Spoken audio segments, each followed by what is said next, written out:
Hey, welcome back. This is the second video in the series on comic book production. So the last video was more of just an introduction, kind of the why you should be worried about production if you're making a comic and what exactly it means to do comic book production. In this video, we're going to get into some of the more technical stuff.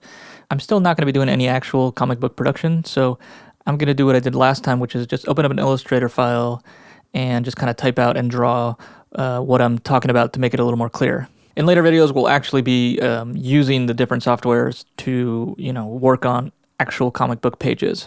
But this video is going to be about pre-production, and when you're in pre-production, you haven't made any comic book pages yet, so there's really nothing to show. So a couple of the more, not interesting things we talked about was things like communication and just do regular font, and determining how you and your team are going to communicate, because a comic book could just be one person, but it could be up to like five, writer or multiple writers, so that could be 3 different people.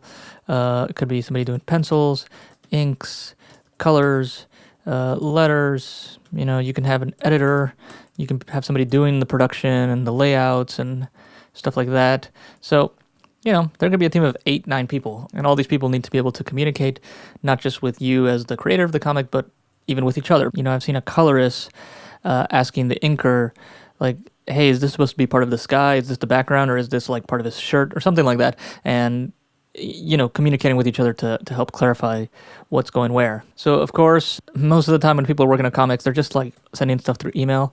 I think that's not a great idea, and things get lost in email a lot. It's also much more difficult for everybody to communicate. You can't see what other people are discussing, so it's hard for someone else to chime in and say, well, actually, I see that you guys are discussing this. Here's another point.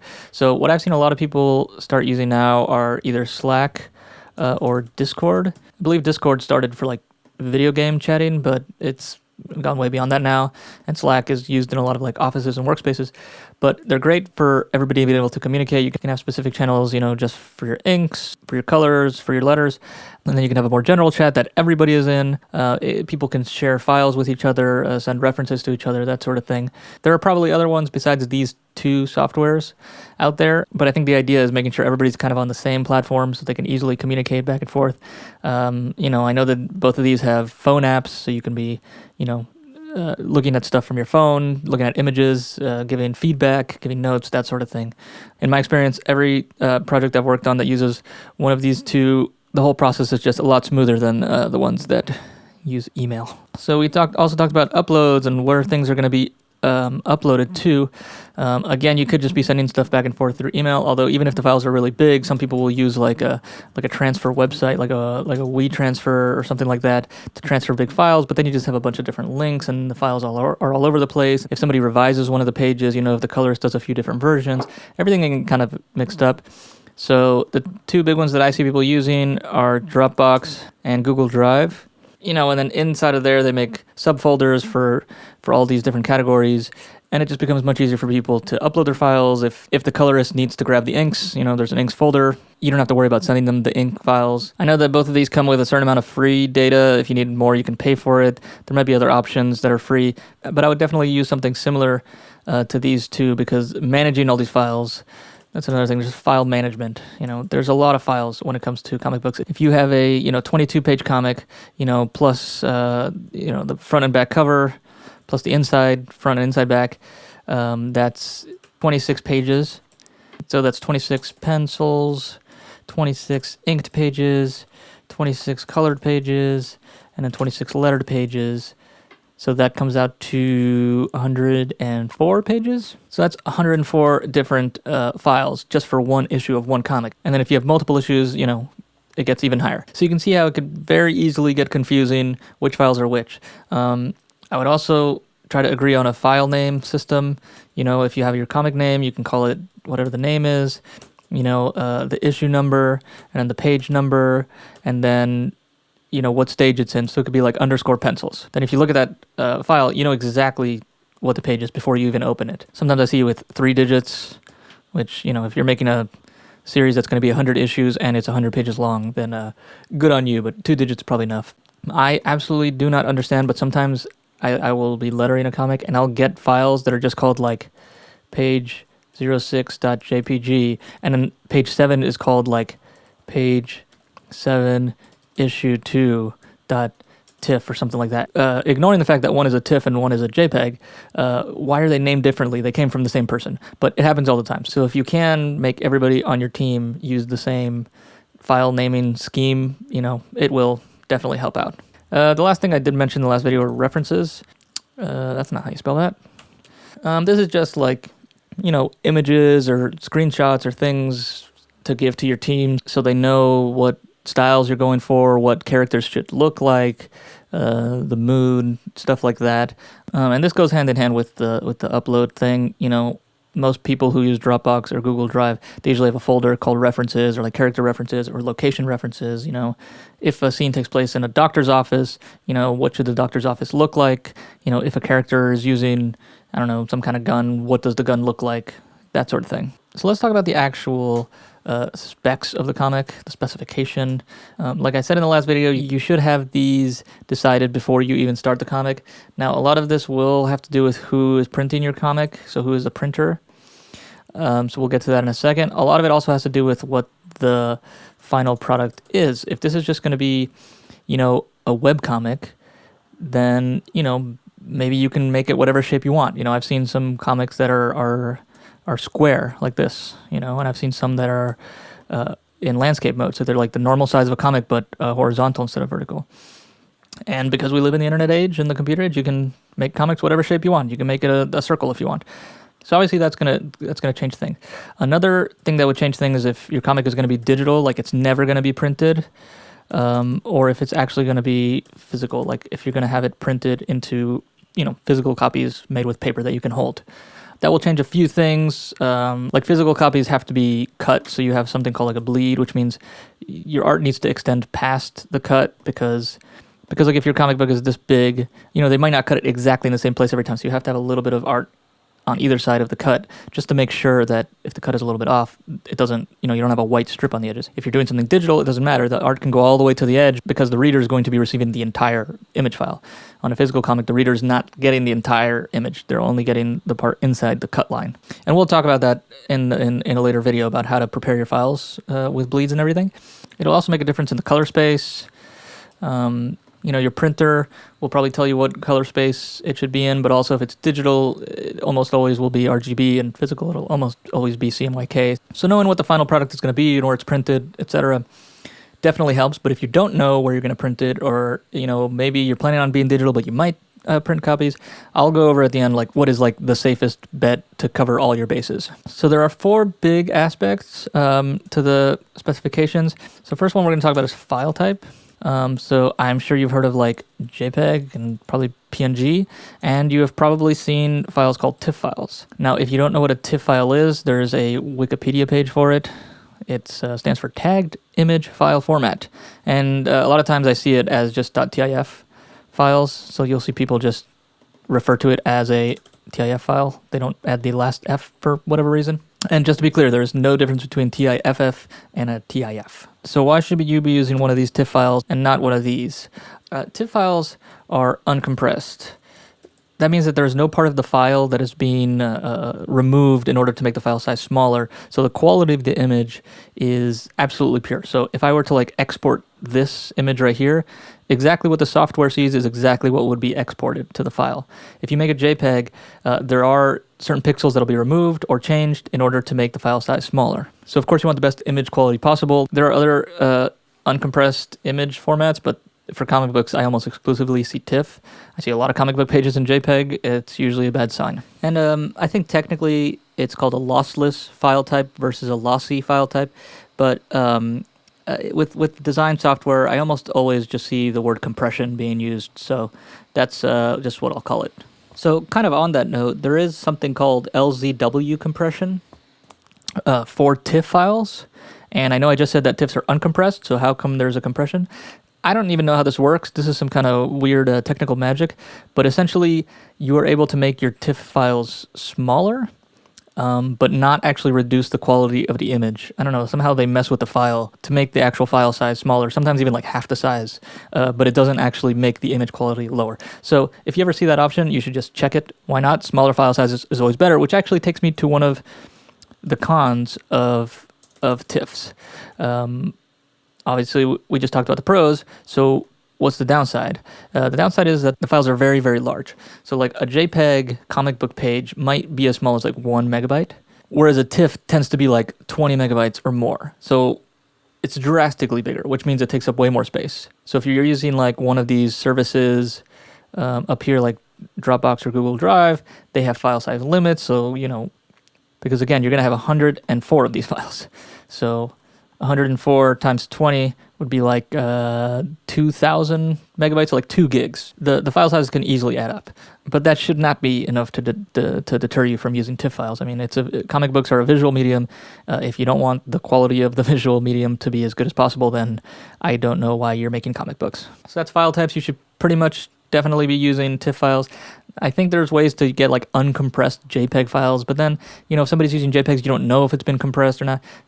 TIFF, you just know that you're getting the best quality image. So I would let the first person in the process know. Usually whoever is handling the art first, whether it's a penciler or if an inker is just doing their own pencils, then whatever specifications they use usually ends up making its way all the way through the end of the process. So definitely make sure that the first person in the process is very clear on all the specs. So the next thing we're going to talk about is color space. You may have already heard of the concepts of like RGB and CMYK. I don't want to get into like the science behind all the color stuff. There's a Wikipedia page for color space if you want to get into it. There's a lot of stuff that I don't even understand about it. But the basic idea is that RGB is for digital visuals and CMYK is for analog or print visuals. So that's not obviously always true. And I know some printers are fine with you sending them RGB files. Some will demand that you send CMYK files. And there are people who say that it actually doesn't matter, and I'll talk about that in a second. But basically, when people are talking about RGB and CMYK, usually this is why. So if your comic is always going to be in the digital space, if you're never going to print it, if it's just going to be on the web, you can just stick to RGB the whole time. If you plan on printing it eventually, you should almost certainly be in CMYK. So choosing between RGB and CMYK, it seems really simple. Like in Photoshop, you could just go to image up here and go to mode, and you could just switch to CMYK. And it's going to give you a little message. You just hit OK, and now you're in CMYK. So you could say, oh, that's really simple. You're just switching back and forth. A couple things you should be worried about. One is you shouldn't be switching back and forth a bunch. You should just always be in one, because whenever you convert the colors, you're actually like altering the information that's in the file. The other thing is that when I mentioned that some people say RGB and CMYK don't actually matter, that's because there's something called ICC Profiles. And again, I don't want to get too technical because I also don't understand it super well, but you can read the entire Wikipedia page about ICC Profiles. They got this cool little animation of a spinning color thing. But essentially, like if I go back to Photoshop, I can go here to like a color settings, and it'll give me like an RGB setting, and there's a bunch of different kinds of RGB. I see this one used a lot, this sRGB, IEC, whatever all those numbers are. CMYK is the same. I think Photoshop defaults to this web-coded V2 SWAP, whatever that means. But you can see there's all these other options. So which ICC profile do you choose? What you should do is look up what your printer wants to use, because I've seen different printers asking for different CMYK profiles. So like, for example, this is the Print Ninja website, and they say you should set the CMYK profile to Japan Color 2001 coded. They say that this is the CMYK color setting that is used by most high-quality overseas offset printers. So going back here, you can see Japan 2001 coded is included with Photoshop.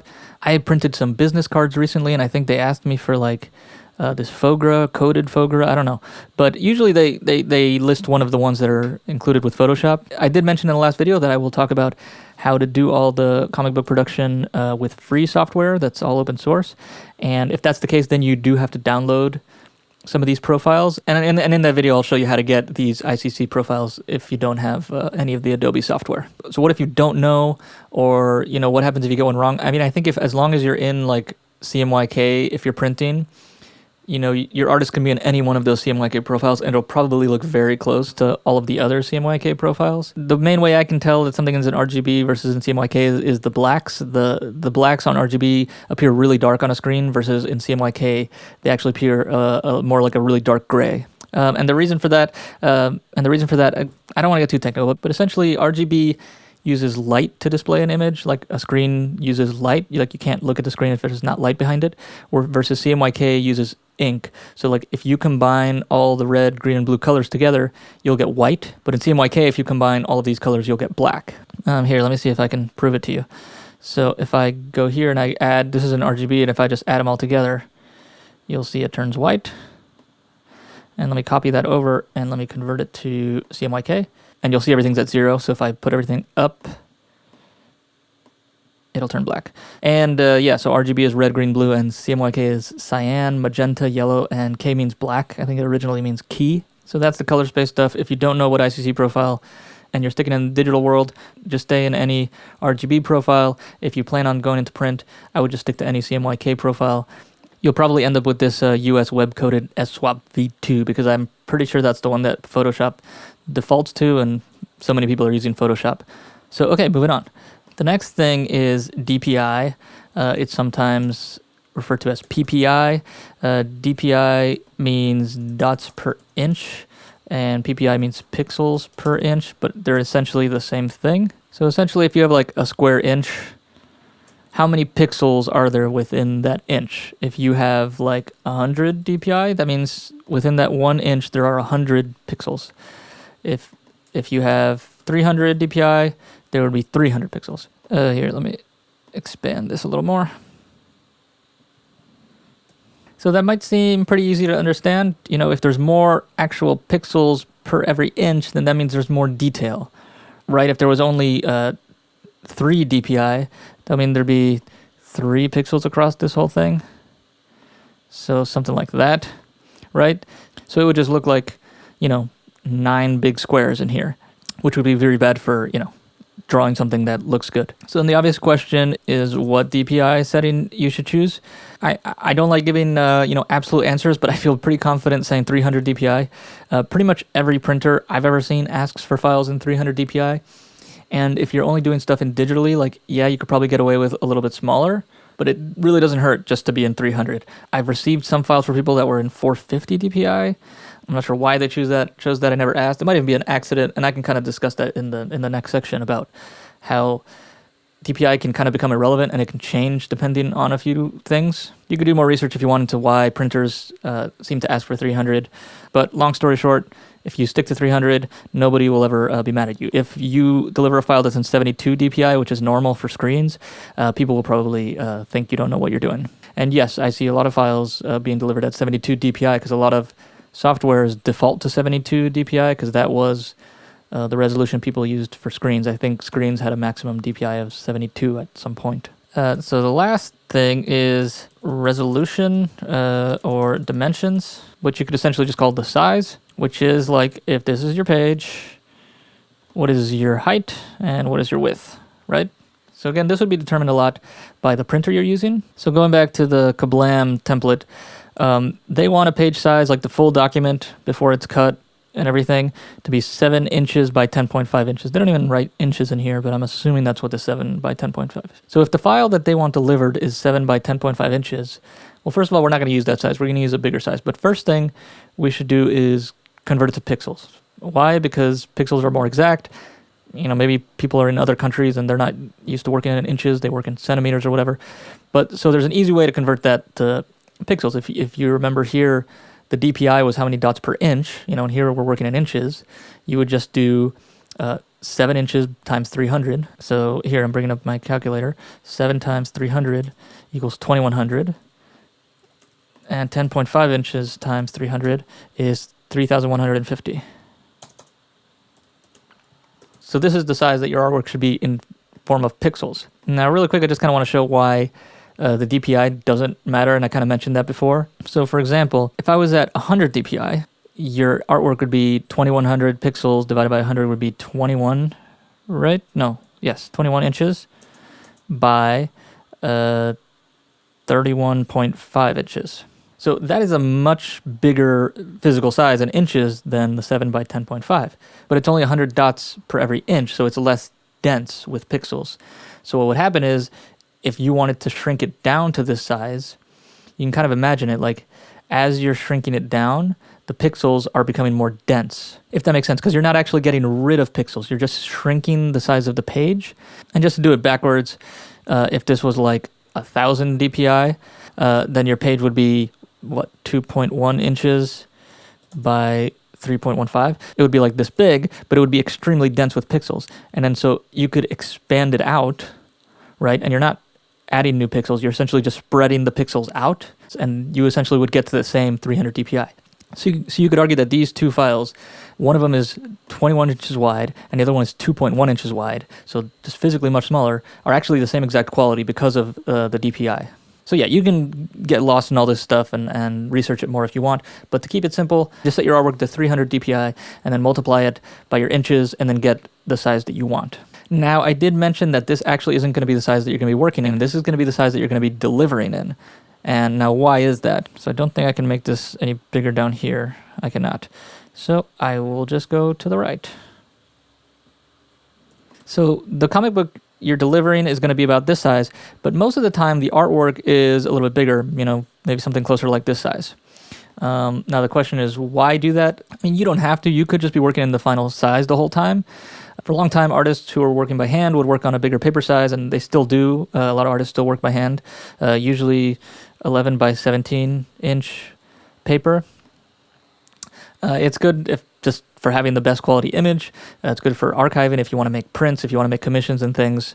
It definitely doesn't hurt to be bigger, because if you're shrinking it down, you're not losing quality, versus if your art is this big and then you need it to be bigger, you're going to lose quality. So just to show you that 11 by 17 is a pretty common size, here's a comic book art pad that a lot of artists use. It's 11 by 17 inches. Here's another one for, sequential art, smooth 11 by 17 inches.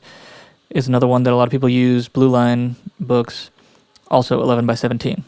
So what you will notice, and you can kind of see it here a little bit, is the actual paper is 11 by 17, but the drawing area is a little bit smaller than that. Here's actually a website where you can buy actual comic book pages, like original inks and stuff.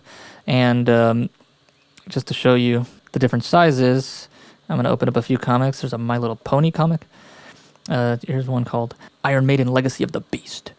And you'll see that the paper size is 11 by 17, and these are like original inked pages. Here's another one. It's 11 by 17, and you can see there's a space outside of the paper, which is pretty common. Here's one with that Strathmore book, which I believe is this one. And you can see there's stuff up here for the title and the page number and stuff, and all these lines where they're going to cut. So the actual artwork isn't 11 by 17, it's somewhere smaller than that in these lines. But all of that is to say that if you really want an easy size that you don't know who your printer is or anything like that, you could just stick with 11 by 17, and it will be pretty easy to work with. So 11 by 17 at 300 DPI. So you do the same math. Here's the calculator again. 300 times 11 equals 3,300, and 17 times 300 equals 5,100. So you can tell an artist, we're working at 300 DPI, 3,300 by 5,100, and that size will be pretty easy to work with. If you do know the exact artwork you're going to end up in, let's say the Kablam size of 7 by 10.5. So you want it to be that exact ratio, but in a bigger size. So like if I do it in Photoshop, if I go to inches here, and it was 7 by 10.5, so let me just hit OK. And there you have the final size that Kablam wants, but let's convert that here. I got to lock the aspect ratio. I'm going to convert that to 11 inches, and you'll see it ends up being 11 by 16.5 inches. So if you wanted to do it the Kablam way, you would do 11 by 16.5, and then you multiply that by 300 DPI. And so I'm just going to do 16.5. It's 4950, so it's the same width, 3,300 by 4950. So you can tell your artists are working in that size, and that'll get you a good size, archival size, a good working size that can be shrunk down to the exact dimensions that you need later on for printing.